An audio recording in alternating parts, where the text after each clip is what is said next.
What makes a group tour different versus traveling on your own? Well, the group tour, in my opinion, a little bit better option, especially if it's your first time in Ukraine or Philippines or Latin America, no matter where you go. First of all, because you meet more people. So with individual tour, you have a limit on the number of introductions that you're gonna have. So 20, 30, whatever it is you're doing, which is a lot too, don't get me wrong. With the group tour, the main benefit, besides the number of dates is not limited, is going to socials. Socials is just, basically like speed dating event, so you see like 200 people right away, and of course not all those 200 people will be in your age group, not everybody you'll be physically attracted to. So in this 200 people, first of all, you use your interpreter to help you pre-screen people. So let's imagine you spot 10-15 girls that you visually like, because you don't know who they are, will they like you or not. So visually you like 10-15 people. Then you send your interpreter to just have a quick talk with them and just pre-screen, maybe get the age, because if you're looking for whatever it is age you're looking for, so she can go pre-screen them, what age, whether they have kids or whatever other deal breakers you might have.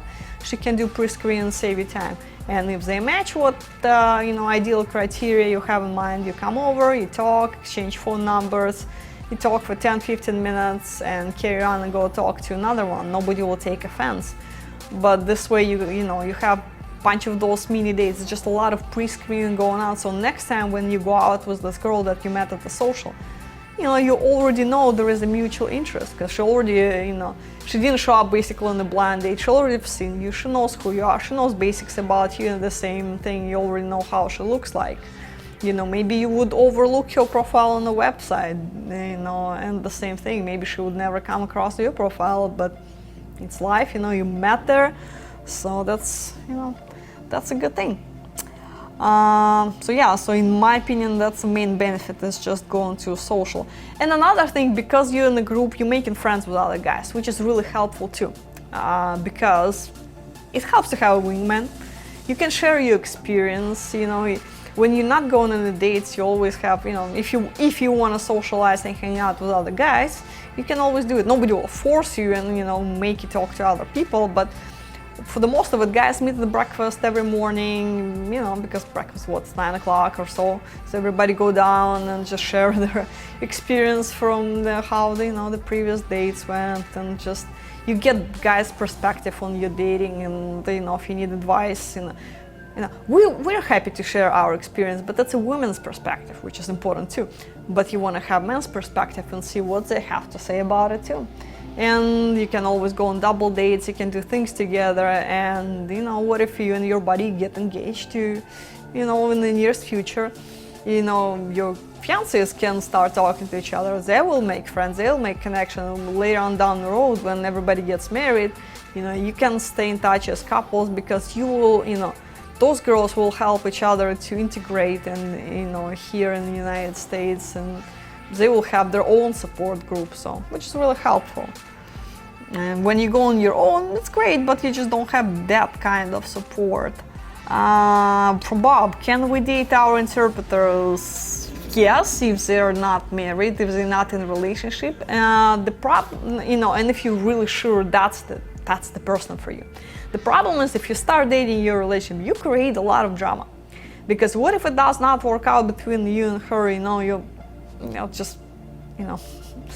you spit in the pool where you're gonna be swimming. You really don't wanna, women tend to get a little vindictive. So, we do have professional interpreters and all that happy stuff, but women are women, so just think twice. So if you decide to date your interpreter, be prepared, she probably will be the last one will be dating on this tour. Yeah, otherwise, if you consider dating more people other than this girl, I would not, just date whom you're supposed to date and save her for the last. If it doesn't work out with others, you'll get back to your interpreter. Just don't create a lot of mess there, because, women, drama, you don't need that.